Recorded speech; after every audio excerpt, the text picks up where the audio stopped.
Assalamualaikum warahmatullahi wabarakatuh. Selamat pagi anak-anakku. Bagaimana kabar kalian hari ini? Semoga kalian selalu dalam keadaan sehat dan bahagia. Sebelumnya saya ucapkan selamat datang dan selamat bergabung dalam pembelajaran jarak jauh mata pelajaran Pendidikan Pancasila dan Kewarganegaraan kelas 11. Di sini saya juga mengucapkan selamat kepada kalian yang telah naik di kelas 11. Saya harapkan di kelas 11 ini kalian lebih semangat lagi dalam belajar walaupun masih dalam situasi pandemi COVID-19 yang melanda negeri tercinta ini. Pada pertemuan yang pertama ini akan saya gunakan untuk perkenalan dan juga mengadakan kontrak belajar bersama kalian. Dengan kontrak belajar ini diharapkan nanti pembelajaran selama 1 tahun ke depan dapat berjalan lancar dan hasilnya sesuai yang diharapkan oleh kita semua. Langsung saja yang pertama saya akan perkenalan terlebih dahulu. Perkenalkan, nama saya Tri Pujiono. Kalian bisa memanggil saya Pak Tri ataupun Pak TP. Mata pelajaran yang saya ampu yaitu PPKN dan juga sosiologi. Nomor HP 082 313 050 353. Moto hidup yaitu kebahagiaan sejati bukan semata kita merasa bahagia, tapi dengan kehadiran kita orang lain merasa bahagia.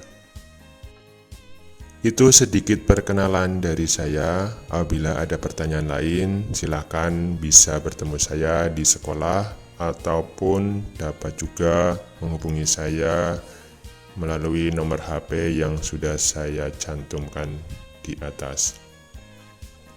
Dan semoga dengan berjalannya waktu kita dapat saling mengenal satu dengan yang lainnya. Selanjutnya yang akan saya sampaikan yaitu berkaitan dengan kontrak belajar. Kontrak belajar dapat diartikan kesepakatan dan kesepemahaman antara guru dan peserta didik dalam kegiatan belajar mengajar. Dengan adanya kontrak belajar, diharapkan kegiatan belajar mengajar dapat berjalan dengan lancar dan hasilnya sesuai dengan yang diharapkan. Mengenai kontrak belajar, ada beberapa hal yang akan saya sampaikan. Yang pertama yaitu tentang materi pembelajaran, yang kedua sumber belajar, yang ketiga sistem penilaian, yang keempat media pembelajaran, dan yang kelima ketentuan-ketentuan dalam kegiatan belajar mengajar. Mari kita bahas yang pertama yaitu tentang materi pembelajaran. Materi pembelajaran yang akan saya sampaikan selama 1 tahun ke depan yaitu semester 1 ada 3 materi. Yang pertama harmonisasi hak dan kewajiban asasi manusia. Yang kedua sistem dan dinamika demokrasi Pancasila. Yang ketiga, sistem hukum dan peradilan di Indonesia. Sedangkan untuk semester 2, ada 3 materi juga. Yang pertama, dinamika peran Indonesia dalam perdamaian dunia. Yang kedua, mewaspadai ancaman terhadap Negara Kesatuan Republik Indonesia. Yang ketiga, memperkokoh persatuan dan kesatuan Negara Kesatuan Republik Indonesia. Demikian cakupan materi pembelajaran yang akan saya sampaikan selama 1 tahun ke depan. Lanjut pembahasan yang kedua yaitu sumber belajar. Sumber belajar dapat diartikan berbagai sumber yang dapat kalian gunakan dalam kegiatan belajar mengajar. Adapun sumber belajar yang dapat kalian pergunakan yaitu yang pertama buku paket Pendidikan Pancasila dan Kewarganegaraan kelas 11. Yang kedua, buku ataupun modul yang relevan. Yang ketiga, internet.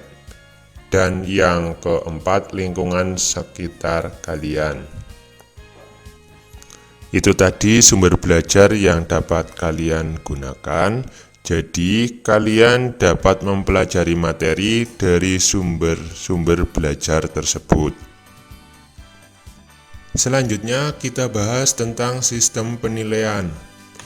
Penilaian dalam kegiatan belajar mengajar meliputi penilaian pengetahuan, keterampilan, dan juga sikap, di mana penilaian pengetahuan, keterampilan, dan sikap terdiri dari 4 komponen. Yang pertama, penilaian harian dan tugas yang memiliki bobot 30%. Yang kedua, kehadiran dan keaktifan dalam kegiatan belajar mengajar memiliki bobot 30%. Yang ketiga, penilaian tengah semester atau PTS yang memiliki bobot 20%, dan yang keempat yaitu penilaian akhir semester atau penilaian akhir tahun memiliki bobot 20%. Keempat komponen tersebut merupakan satu kesatuan yang nantinya menjadi nilai rapot kalian. Jadi keempat komponen tersebut itu sangat penting dan harus kalian penuhi dalam kegiatan belajar mengajar. Selanjutnya saya sampaikan berkaitan dengan media pembelajaran. Media pembelajaran yang saya gunakan terdiri dari 4 media. Yang pertama WhatsApp, yang kedua Google Classroom, yang ketiga YouTube, dan yang keempat Google Form.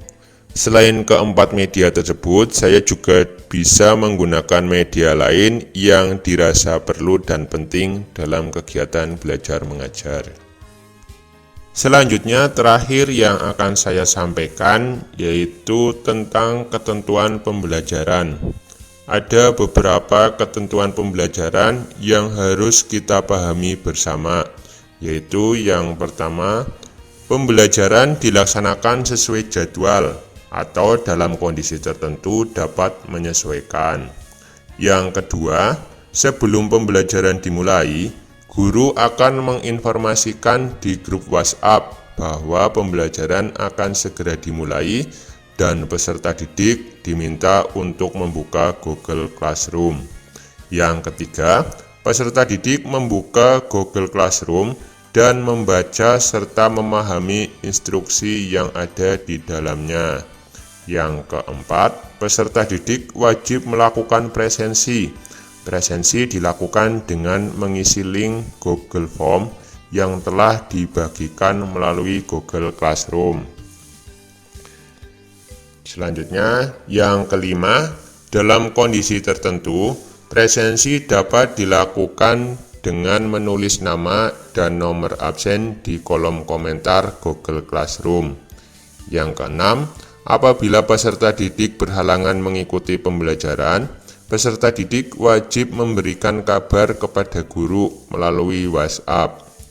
Yang ketujuh, peserta didik mempelajari materi yang telah dibagikan melalui Google Classroom.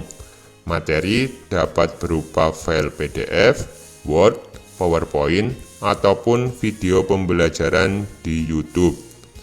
Yang kedelapan, apabila ada materi yang kurang jelas atau pertanyaan lainnya, silakan tulis pertanyaan tersebut di kolom komentar Google Classroom atau dapat menyampaikannya melalui WhatsApp.